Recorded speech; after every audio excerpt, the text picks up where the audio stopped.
2 Timóteo, capítulo 2, vamos fazer a leitura do verso 15. Segunda Epístola de São Paulo a Timóteo, capítulo 2, verso 15.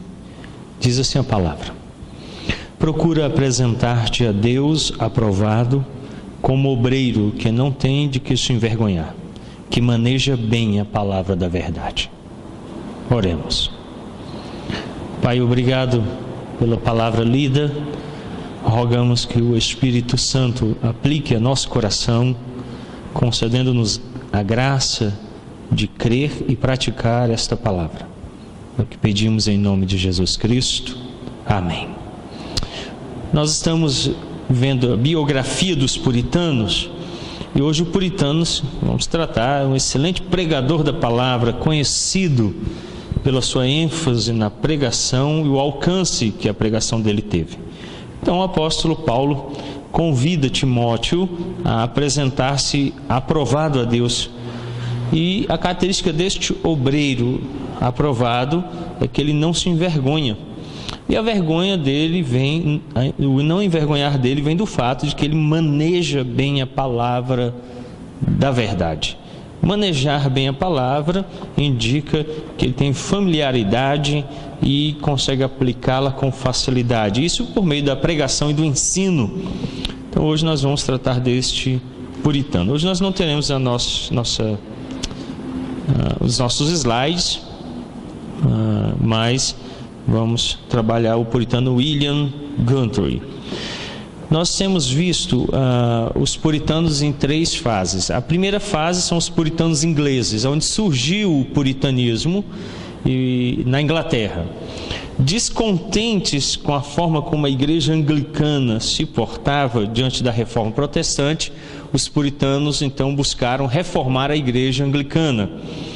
Então surgiram ali os dissidentes não conformistas, chamados de puritanos, na Inglaterra. Depois, na Escócia, e hoje nós vamos ver um puritano escocês. E posteriormente, os puritanos na Nova Inglaterra ou nos Estados Unidos, na América do Norte. Essas três fases. Nós hoje vamos tratar de um dos puritanos escoceses, William Guthrie. Ele nasceu em 1620, filho de James Guthrie, proprietário de terras em Pittsford, em Angus.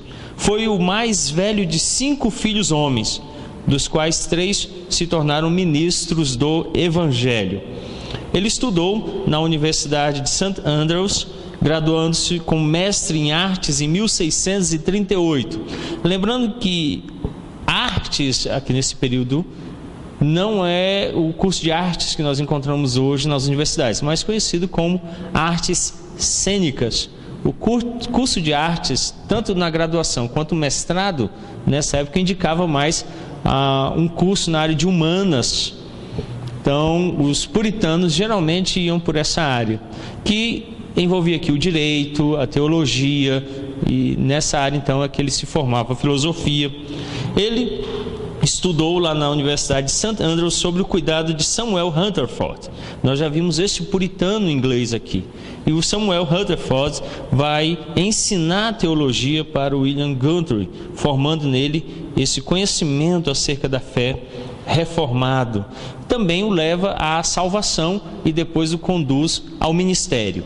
Então, quando ele vai estudar lá na Universidade de St. Andrews, ele não só conhece a teologia reformada, como ali ele conhece a Cristo, e depois vai então ter, por meio de Samuel Rutherford, a ideia de se tornar ministro, indo então servir a igreja como pastor. Ele foi licenciado para pregar pelo presbitério da cidade de St. Andrews em 1642. Nós já falamos um pouquinho sobre isso, como funcionando no presbiterianismo. Os pastores fazem o curso de teologia de 5 anos. Ao se formarem, eles são licenciados pelo presbitério. Os presbitérios ingleses e escoceses o faziam por 2 ou até 3 anos. Nosso presbitério o faz por 1, podendo ser 2 anos. Se passar, ele é imediatamente cassado. Então, o que é a licenciatura? É um período de provas, aonde o estudante de teologia, tendo sido formado e aprovado, apresenta-se ao presbitério que é a reunião das igrejas daquela localidade. Ali ele é licenciado para pregar o Evangelho. Então ele vai ser experimentado agora na igreja, servindo a igreja local. Em sendo aprovado nesse período de testes, ele é ordenado pastor. Então, no ano de 1642, ele é licenciado para pregar pelo presbitério de St. Andrews. Em 1644, ele foi ordenado como ministro para a cidade de Fenwick, uma paróquia de Ayrshire, onde ele vai trabalhar o seu ministério. Então, do ano de 1642 a 1644, ele cumpre sua licenciatura, é aprovado e é então ordenado e vai servir nessa pequena cidade. As condições da paróquia que ele assumiu eram horrorosas. Vamos entender um pouquinho como funcionavam os anglicanos. O anglicanismo é uma religião de praxe. O que significa isso? O pastor não pregava, ele lia uma homilia. O bispo primácio, que estava em Londres, enviava todo ano as homilias que geralmente seguiam um calendário litúrgico. Então, o advento, 5 domingos antes do Natal, ele enviava mensagens que diziam respeito ao Natal. O pastor da paróquia local só lia aquele documento. Literalmente pegava e lia o que o arcebispo primário tinha escrito. As orações não eram extemporâneas, as pessoas não as faziam de coração. Tinha um livro chamado Livro Comum de Orações, eles abriam, liam as orações. Então, era tudo repetido. Isso trouxe um esvaziamento do participar daquelas pessoas com a fé. Era uma coisa automática, sem sentido. Outra coisa que não se exigia era uma vida de santidade. Então, era comum as pessoas saírem de um bar bêbadas e entrarem na igreja. Era comum as pessoas saírem dos prostíbulos e entrarem na igreja. Por tradição, porque era a religião oficial do Estado, todo mundo era anglicano. Então ia-se à igreja para simplesmente marcar presença. Então não se exigia santidade. E aquela igreja que ele assumiu tinha condições horrorosas no que diz respeito à vida cristã. Imperava nela a ignorância, eles desconheciam as escrituras, as doutrinas da fé cristã, não conheciam nada acerca de Cristo ou sobre a salvação. As pessoas não temiam a Deus, não tinham medo do pecado, de desagradar a Deus, viviam uma vida em devassidão, pecado após pecado, sem temor a Deus.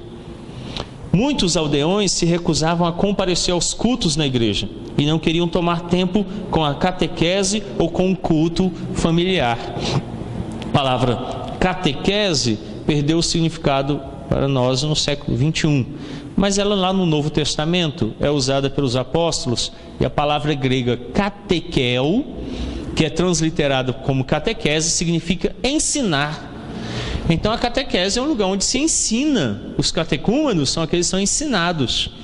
O que era catequese nesse período da Reforma? Era o processo de tomar os catecismos, perguntas e respostas, e instruir as pessoas. Então um pastor chegava numa casa, se sentava com a família e perguntava: qual é o fim principal e supremo do homem? E a família respondia: glorificar a Deus e gozá-lo para sempre. Esse era um processo de ensino que instruía as pessoas. Outro processo era o culto familiar. No culto familiar, os lares eram moldados conforme o Evangelho e instruídos na palavra de Deus.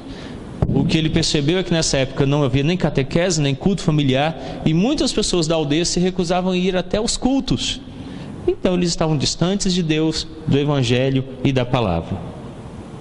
Sobre esse período, então, ele começou diligentemente a servir ali como pastor e chegou ao ponto até de oferecer 2 shillings. Shillings eram as moedas antigas, uma espécie de cents, que é o nosso centavo. E ele chegou a oferecer para um homem bêbado, num dia de domingo, 2 shillings para que ele fosse ao culto. Diz que o homem foi. No outro domingo ele ofereceu mais 2. E disse que ele passou então a ir com frequência. E conta-se que depois de se converter verdadeiramente, nunca mais em toda a sua vida ele deixou de faltar um único culto naquela igreja. Então ele começou esse trabalho de trazer novamente, de incluir as pessoas nas atividades, de trabalhá-las e ensiná-las novamente o Evangelho. Sob os 21 anos de seu ministério na cidade de Fenwick, a cidade recebeu um novo derramamento do Espírito. A nova igreja ficava repleta. Centenas de pessoas tornaram-se frequentadores regulares, renasceram e cresceram na graça e no conhecimento de Cristo Jesus. Matthew Quenfrot diz assim: ele era um ministro, um pastor, um pregador. Converteu e confirmou muitos milhares de almas e foi considerado o maior pregador da Escócia. Então, de fato, William Guthrie se tornou o maior pregador da Escócia. Milhares de almas foram confirmadas sob o seu ministério. Nós temos que entender que a Reforma Protestante levantou o que diz respeito à doutrina, o Evangelho, no grande continente. Mas a Inglaterra, que é uma ilha afastada, ficou isolada e não foi alcançada plenamente pela Reforma. Quando o rei decidiu romper com o catolicismo e criar um anglicanismo, ele abriu as portas para a Reforma. E alguns pastores da igreja anglicana começaram a ler os escritos de Lutero, de Calvino e os documentos reformadores. E foram então influenciados e iniciaram uma nova reforma. Então o que eles estavam experimentando aqui era um avivamento que não é o mesmo avivamento que aconteceu no continente, mas é paralelo. Então muitas pessoas vieram a Cristo neste período. Guthrie casou-se com uma mulher chamada Agnes Campbell, um ano depois de se estabelecer na cidade de Fenwick. Menos de um ano depois de casado, ele foi chamado para servir como capelão do exército escocês durante a Guerra Civil. A Escócia entra em guerra com a Inglaterra, nós vimos isso há 2 estudos atrás, se não me engano a memória, e durante esse período da Guerra Civil, ele vai servir como capelão do exército escocês. Então, um ano depois de casado, ele já parte para a fronte de batalha. Então ela fica e ele vai acompanhar o exército nesse período. Ele foi ferido gravemente, ficou enfermo, mas a sua esposa confiava perfeitamente na soberania e na providência de Deus. E enquanto ele estava lá, ela sabia que ele tornaria, se assim fosse o desejo de Deus. Ele passou por numerosos males físicos relacionados ao estresse, que ele experimentou durante este período, tanto de pastorado quanto na guerra civil. Ele procurou vencê-los em parte praticando 2 esportes, a pesca e a caça a aves. Então, como o estresse afetava a saúde dele, ele procurou praticar pesca e caça a aves. Quem já caçou aves aqui? Uma perdiz, sabe como é relaxante, né? Quem pesca sabe também o quanto é relaxante, né, Elias? Vamos agora para a nossa 6ª pescaria aqui, os homens da igreja. Quando eu cheguei aqui, os homens eram estressados, tudo relaxado. Olha lá o Elias, como ele está relaxado. É a 6ª pescaria, aí os presbíteros aqui, tudo relaxado. Então ele relaxava, porque o estresse de fato afeta, nos afeta. Então você precisa ter um escape. Alguns buscam um escape nas drogas, nos vícios, no pecado. E nós precisamos ter hobbies que sejam lícitos. Claro que não pode se tornar algo viciante, porque aí você está pecando, mas algo que seja lícito, que seja de fato algo que vai produzir um sentimento agradável e vai trazer saúde para você. Mesmo durante a caça, ele discutia verdades espirituais com seus companheiros de caça, diversas vezes discutindo muitos assuntos teológicos.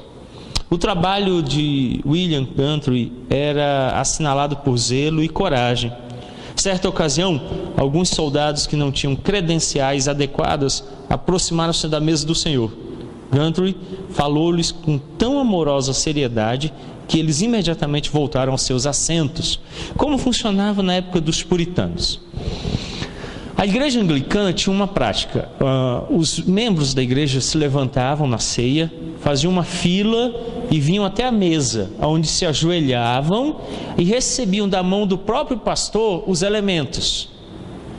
Os puritanos foram contra isso, proibindo que se ajoelhasse diante do pão e do vinho, porque eles não devem ser adorados, e que recebesse da mão do próprio ministro. Mas mantiveram a prática de que os crentes viessem até a mesa para receber. quando isso acontecia, qual era o dever dos pastores e presbíteros? Se houvesse alguém que não estivesse levando uma vida de acordo, ele deveria ser instruído a não participar. Não participe, regularize a sua situação e venha à mesa do Senhor. A ideia do cuidado. Se alguém está em pecado, que não coma, examine-se a si mesmo. E ele precisa então, aprovado, participar da mesa. Nessa situação, quando alguns soldados vieram, ele os exortou de forma séria, mas amorosa, e que eles retornaram e se assentaram nos seus lugares. Você tem ideia, Calvino foi expulso de Genebra por causa, um dos motivos foi esse, ele queria proibir que as pessoas que não tinham vida santa viessem à mesa do Senhor receber o sacramento. E aí surgiu aquelas situações, quem é você para me proibir? E então ele enfrentou muita oposição por causa disso. É um dos processos que nós precisamos revitalizar na igreja, um acompanhamento mais sério do conselho, de forma personalizada aos crentes, para saber como é que eles estão se aproximando da mesa do Senhor, se não estão em pecado, se estão buscando lutar contra o pecado, que é uma distinção entre você pecar e ser perseguido pelo pecado e resistir ao pecado. Outra é você estar sendo perseguido pelo pecado e viver no pecado. Se ele está impenitente, ele deve ser disciplinado. Lembrem-se que a palavra disciplina não é castigo, tá? Não confunda. Disciplina é colocar as coisas no devido lugar. Então, o que é certo deve ser praticado, o que é errado deve ser rejeitado. Então, a disciplina conduz as coisas para a direção correta. É como se eu chegasse em casa e o meu filho Isaac, de 5 anos, pegasse o bife do prato e ficasse brincando de carro, passando na parede, sujando tudo de óleo no chão. Eu cheguei a falar: filho, o bife é para ser comido e não para brincar. Isso é disciplina. Ou então eu chegasse e encontrasse com o seu carrinho de plástico, que em vez de estar brincando, ele estava arrancando as rodas e mastigando. Eu ia falar: Isaac, o carro, o seu brinquedo, é para você brincar e não para comer. Eu estou disciplinando, colocando as coisas no devido lugar. Mas se ele permanece no erro, aí vem a punição, aí vem o castigo. Então as pessoas às vezes confundem as coisas. Então a disciplina é quando a igreja diz assim: olha, o que você está fazendo deve ser feito assim, e não desse jeito. Caso ele não aceite, aí vem um castigo. E aí o castigo então é aplicado para que ele faça as coisas da forma correta. William Gunther publicou no ano seguinte os seus sermões chamados As Raízes de uma Fé Autêntica. Esses sermões foram reunidos neste livro, receberam o seguinte elogio do puritano Joe Owen, que ficou tão impressionado com esses escritos que disse: esse pequeno livro contém mais teologia do que todos os escritos meus. Interessante isso. Joe Owen é o pai da teologia puritana. Ele tem uma coleção de escritos, são, se não me falha a memória, 32 volumes. Eu acho que cada volume tem 400 páginas. Joe Owen escreveu tudo isso. E ele vai e fala assim: olha, esse pequeno livreto que eu li tem mais teologia do que tudo que eu fiz. É um elogio grandioso. Vocês verem a profundidade dos escritos do William. E ele ainda disse mais: ele é um dos maiores teólogos que eu já vi escrever. Maravilhoso o testemunho dele acerca do William Gunther. Bom, devido ao ato de uniformidade que aconteceu, o rei da Inglaterra então obriga todos os pastores a se tornarem anglicanos. Livro comum de orações, não pode pregar, tem que ler a homilia, tem que fazer com que os crentes se ajoelhem diante da ceia. Esse ato de uniformidade foi recusado por muitos puritanos que disseram: nós não vamos assinar, vamos continuar pregando a Escritura, vamos continuar servindo a ceia sem que ela seja necessário que se ajoelhe para recebê-la, também não vamos usar as roupas sacerdotais, nós vamos recusar tudo isso. Com isso, ele foi proibido de pregar no ano de 1664, sendo privado do seu ministério. Na quarta-feira anterior ao domingo no qual ele foi suspenso, o povo da cidade de Fenwick observou um dia inteiro de oração e jejum. William Gunther lhes pregou neste dia Oséias 13:9, com o título: Ó Israel, destruíste a ti mesmo. No domingo seguinte, ele pregou o seu último sermão baseado no restante deste texto, onde diz: mas em mim está o teu tesouro. Disse que no final deste sermão a congregação estava em lágrimas. Então, quando ele é proibido, ele prega falando para o rei da Inglaterra: olha, você está destruindo o povo de Deus.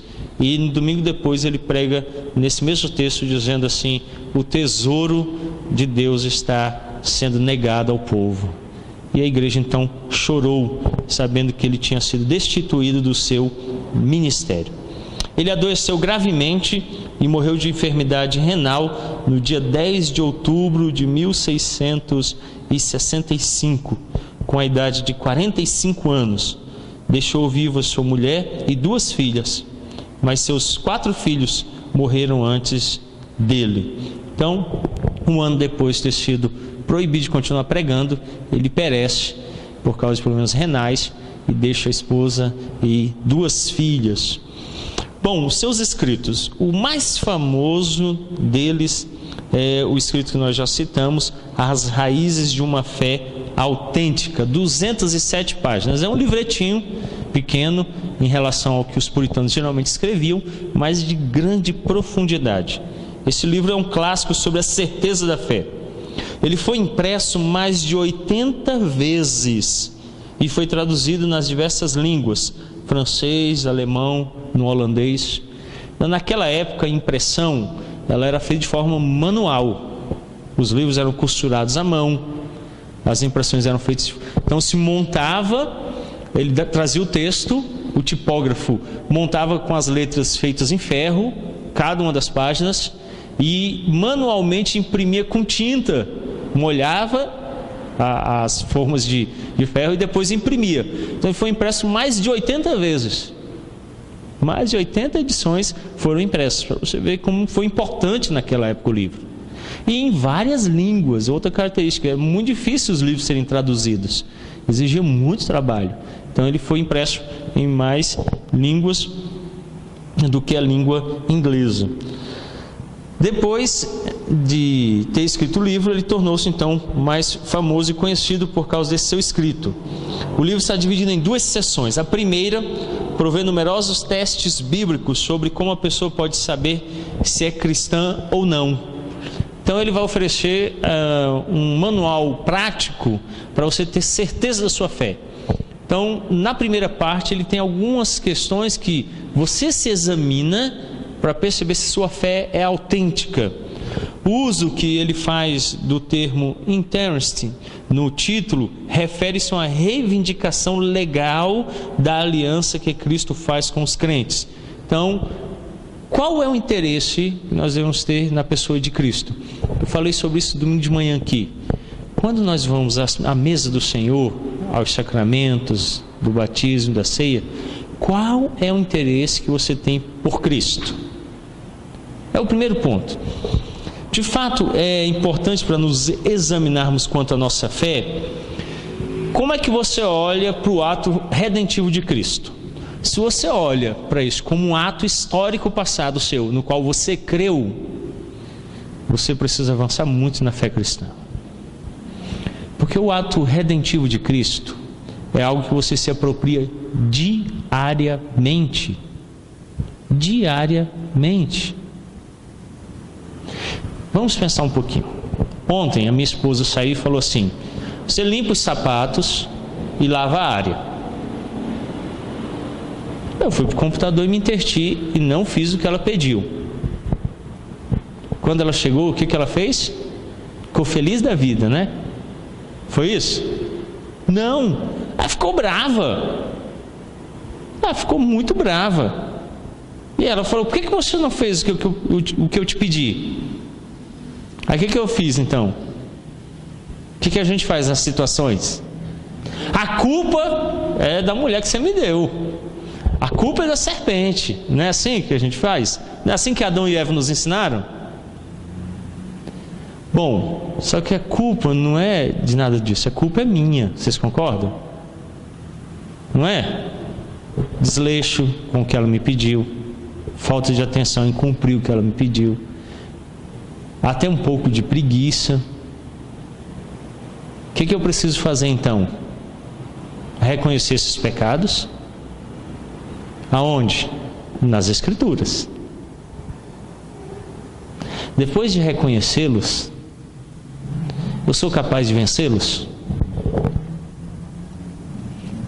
Amanhã, quando minha esposa pedir, de pronto eu vou dar um salto e vou fazer tudo o que ela pediu para mim. Mas eu estou tão cansado agora depois de tomar essa decisão que eu vou deitar um pouquinho aqui no sofá. É isso que eu vou fazer. Então, em vez de ficar tomando decisões pessoais, eu olho e falo assim: Senhor, eu não sou pronto nem capaz de vencer o meu pecado. Ajuda-me. Só tem uma pessoa que foi pronta e capaz e que agradou perfeitamente a Deus. Quem é essa pessoa? Jesus Cristo. Então, no teu Filho amado, que morreu por mim, é que eu busco, é nele que eu me firmo. Então eu oro: Senhor, faze-me como tu, ajuda-me, sustenta-me, dirige-me, sê comigo, sustenta-me. E aí eu busco instrução bíblica. Vai ter com a formiga o preguiçoso. Quando alguém te dá uma ordem, aí Paulo falando aos patrões, lá em Efésios 6, ele diz assim: faze-o não como se eles estivessem olhando, mas quando eles mandarem, como se Cristo estivesse vendo. Olha os parâmetros bíblicos, olha a instrução, olha o modelo, olha a oração para a transformação do meu coração pecaminoso. Então, o processo da redenção e da obra de Cristo está presente no dia a dia, todas as nossas situações, em cada momento. E eu preciso olhar para ela, me instruir e buscar inspiração para uma transformação. Não é só ficar: eu queria ser um crente melhor, né? Eu queria fazer isso. Não é isso. Então, o ato redentivo precisa ser aplicado. Esse exame da fé é que ele nos apresenta. Ele coloca o cenário de uma sala de tribunal para sermos examinados pelas Escrituras para determinar se possuímos a graça salvadora ou não. Então, no livro, ele fala que você está no tribunal e as Escrituras vão julgar você. O que vai acontecer? Se você é julgado pela Bíblia, o que acontece? Miserável pecador que sou, livra-me do corpo desta morte. É a sentença. É a sentença, não é isso que Paulo diz? Quando Paulo examina o pecador, o que Paulo diz? Está condenado. Não há salvação. Então ele monta esse cenário, coloca você lá e põe a Bíblia para julgar você. Depois de provar que se pode dar aos crentes a certeza da sua salvação, William Guthrie examina vários meios pelos quais os pecadores são trazidos a Cristo. A seguir, ele focaliza a fé salvadora como uma evidência muito segura de que a pessoa tem um interesse salvífico em Cristo. O que é interesse salvífico? Muita gente está na igreja por interesse próprio. Chegaram e falaram assim: se você não crê, você vai para o inferno. Para o inferno? Não, o inferno não, o inferno é ruim, eu quero Jesus. Ele veio para a igreja por qual motivo? Livrar a pele dele do fogo do inferno. Ele é um egoísta. Quem tem fé salvífica vem para a igreja por causa do interesse em Cristo. Cristo é tudo para ele. A fé dele está depositada em Cristo, na pessoa de Jesus. Então ele vem para o Evangelho através e por causa de Cristo. Então muita gente vem porque fizeram muitas promessas. Sua vida é difícil, se você vier para a igreja vai melhorar. É verdade isso? Não. Pelo contrário, ser crente vai trazer muito transtorno. Vai ser duro. Então muita gente veio por outros interesses. Ele distingue também essa fé da dos hipócritas. Ele conclui a primeira parte explicando porque alguns crentes duvidaram do seu interesse em Cristo. Então, muitas pessoas têm dúvida. Nosso catecismo maior, instruindo-nos acerca da participação na ceia, pergunta 161, 162, fala que pode acontecer de você ter um interesse errado. E aí você precisa mudar isso. Você precisa transformar. E a oportunidade é dada todo domingo. Todo domingo, quando Cristo nos fala pela pregação, Ele está nos convidando ao arrependimento. Então, no último dia não tem desculpa. Constantemente Ele nos chama ao abandono da posição que nós podemos ter, que não é correta, para a posição correta. A segunda parte ele fala sobre como podemos alcançar o interesse salvífico em Cristo. Então, você está com dúvida? Não tem? Agora ele vai falar como você pode alcançar. De que maneira? Esse capítulo é útil para aqueles que lutam para verificar a realidade da sua fé. Sua fé está assim, ó. Você não consegue ter certeza? É aqui. É aqui. Ele vai explicar como você chega a essa fé verdadeira, autêntica. O capítulo seguinte trata das objeções que se pode levantar contra a união com Cristo, tais como excessiva pecaminosidade, incapacidade de crer, falta de frutos e ignorância. Então, às vezes as pessoas chegam assim: pastor, eu estou com dúvida porque eu não consigo deixar o pecado. Eu também, estamos nessa. Pastor, primeiro eu queria largar aquilo. Eu também não consigo largar não, vamos juntos. Então, muito cuidado, porque às vezes essas situações são impedimentos para você ir. Ninguém pode ter essa ideia de que vai quando é santo, porque ninguém é santo. Você tem que ir com os seus pecados. É Ele que nos purifica dos nossos pecados. É Ele que nos livra dos nossos pecados. O capítulo final descreve a relação pactual, pessoal com Deus em Cristo. O livro conclui com um sumário da obra em 4 páginas, na forma de perguntas e respostas. Então, o final do livro é esse sumário de 4 páginas, perguntas e respostas sobre todo o livro. Então, um livro que tinha uma didática interessante para a época, que revoluciona o método como geralmente se escrevia no período, ok? Bom, alguma pergunta sobre este puritano? Alguma colocação? Antes que vocês perguntem, não tem material dele em língua portuguesa, tá? Sim, Elias? Rapaz, na época de Jesus já tinha? Jesus se estressou, né? Quando ele está lá no jardim do Getsemane, antes de ir para a cruz, as escrituras dizem que ele estava tomado de excessiva tristeza. E ele suou gotas de sangue. A revista super interessante de 2001, eu não me lembro qual mês, traz uma reportagem sobre esse fato. Quando nós alcançamos um nível muito alto de estresse, algumas pessoas podem ter os poros da pele dilatados de tal forma que os vasos sanguíneos que estão por baixo da pele venham a sangrar junto com o suor. É por isso que Jesus suou gotas de sangue. Então, várias pessoas passam por esse estado, né? Então, ele passou por isso. E o estresse dele foi tratado com o quê? Oração. Ele orou e chamou os discípulos a orar. Então, a oração produz paciência, a oração conforta, a oração nos ensina a lidar com a ansiedade. É o melhor remédio para a ansiedade, porque orar nos faz confiar em Deus. A oração é confiar nas promessas de Deus. A oração não muda Deus. A oração muda o nosso coração. Quando eu oro, eu compreendo a vontade e as promessas de Deus, e isso conforta o meu coração e o transforma. Diferente do que se pensa hoje de oração. A oração hoje é decretar, ordenar, exigir. Então, as pessoas estão querendo mudar Deus ou mudar a situação ao seu redor. Jesus não fez isso. Ele podia ter orado: olha, passe de mim esse cálice, está resolvido, mata os soldados todos aí, joga fogo do céu, acaba com isso aqui e pronto. O que ele fez? Eu vou morrer na cruz. Me ajuda, sustenta-me, dirige-me. E foi, e morreu na cruz. Então, ele se conforma à vontade do Pai. Ele entendeu o que diz o Salmo 22.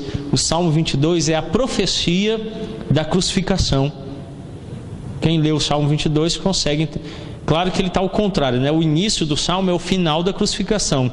Quando ele diz: Deus meu, por que me desamparaste? Então ele começa daí e vai regressivamente falando acerca de como ele padeceu na mão dos soldados. Ele foi humilhado, foi esbofeteado, foi furado pela lança. Tudo isso está relatado no Salmo. Então ali, ele na oração se conforma a essa vontade de Deus e morre na cruz. Se fosse hoje um praticante da teologia da prosperidade, ou essas teologias aí que ordenam a Deus, não tinha acontecido morte na cruz, né? Não tinha acontecido nada do que está ali na Bíblia. Então a oração é esse processo contrário. Então de fato já tinha, Elias, e o estresse não é algo novo para o ser humano. E você consegue perceber na história vários personagens que passaram por momentos de estresse. E aí a importância então de você ter uma fé firmada na oração, nas promessas de Deus, e uma válvula de escape. O que é a válvula de escape? O ser humano ele é composto de 3 aspectos. Físico, concordam comigo? Então você precisa dormir, se alimentar, tudo isso ajuda. Então você comer uma rabada antes de uma situação estressante vai ajudar você? Uma feijoada? Uma panela de feijoada ajuda você? Não. Então agora, minhas férias agora de 15 dias, eu viajei de carro 2.178 quilômetros. Comer uma feijoada antes de sair de viagem ia ajudar? Não. Comi comida bem leve, frutas, legumes, verduras, para poder ter uma viagem mais tranquila. E sem comer também não ia me ajudar.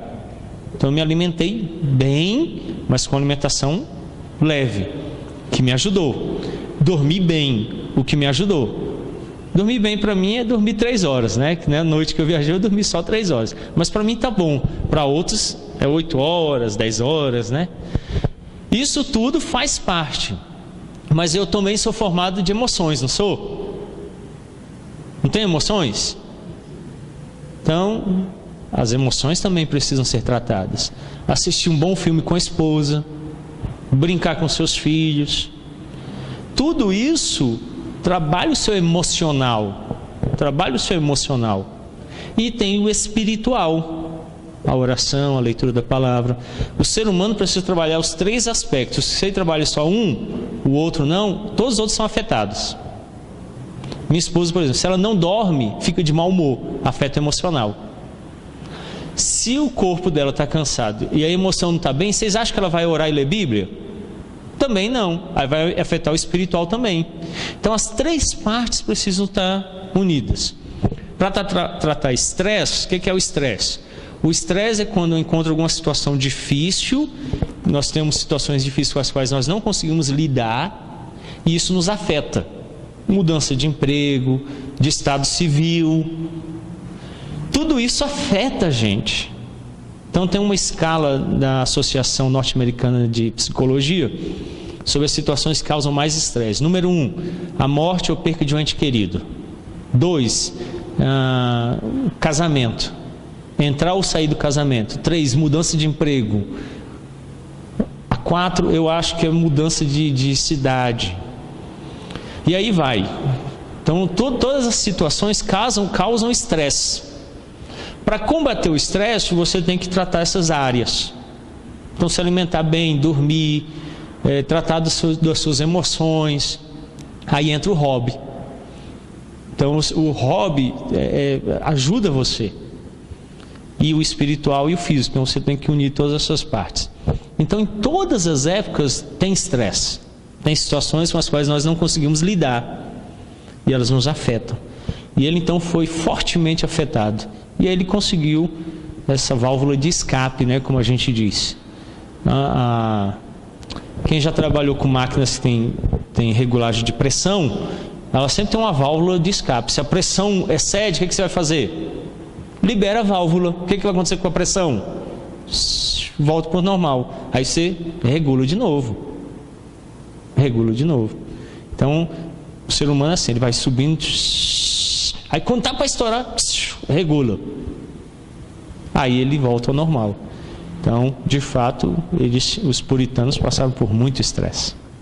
Por causa das perseguições, perderam os seus ministérios, enfrentaram muitas lutas que geraram estresse. Bom, alguma outra pergunta, alguma colocação?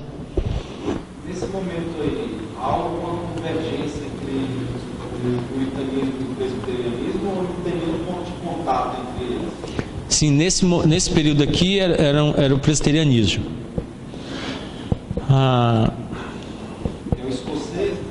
Na Inglaterra, nós vamos ter posteriormente o presbiterianismo. Inicialmente, grande parte do puritanismo inglês na Inglaterra só é chamado de dissidente, ou dissidentes ou puritanos. Já o puritanismo escocês, ele é sempre presbiteriano. E no período final do puritanismo na Inglaterra e na Escócia, ele é presbiteriano. Quando ele vai para os Estados Unidos, ele vai em 3 vertentes: os congregacionais, que era um grupo menor dentro dos puritanos ingleses; os puritanos independentes, que era um grupo sem ligação, não tinha uma identificação; e os presbiterianos, que era um maior grupo e que vai marcar em grande parte o presbiterianismo norte-americano, escocês em sua totalidade e uma parte do inglês. Na Inglaterra durou pouco tempo, logo finda, e aí o anglicanismo domina de novo, volta a ser anglicana a religião, ficando alguns focos de puritanismo, mas bem fracos. Na Escócia prevalece o presbiterianismo até hoje. Nos Estados Unidos, grande parte presbiteriana, vamos pensar talvez em termos de 70% até 80%. Eu vou falar sobre isso em uma palestra que eu vou dar na UNB, no mês de outubro, sobre esse período do avivamento nos Estados Unidos pós-puritanismo. Eu vou falar fortemente sobre essa influência do presbiterianismo lá, mas foi muito forte. Na Escócia foi 100%, tá? Então esse período aqui era presbiteriano, ele era presbiteriano, tá? E aí com o ato de uniformidade, o segundo ato de uniformidade, quando ele é suspenso, ele não adere, os presbiterianos não aderiram em nenhum momento. E os puritanos independentes chegaram a aderir e depois racharam. Mas ele já abandona imediatamente, aí ele perde o ministério, 1 ano depois ele morre. Ok? Vamos então encerrar. Próxima terça-feira nós estaremos aqui novamente. Amanhã nós temos reunião de oração na casa do nosso irmão Emerson, nossa irmã Sandra, às 8 horas. Nós vamos sair daqui da igreja 10 para as 8. Tá bom? Oremos.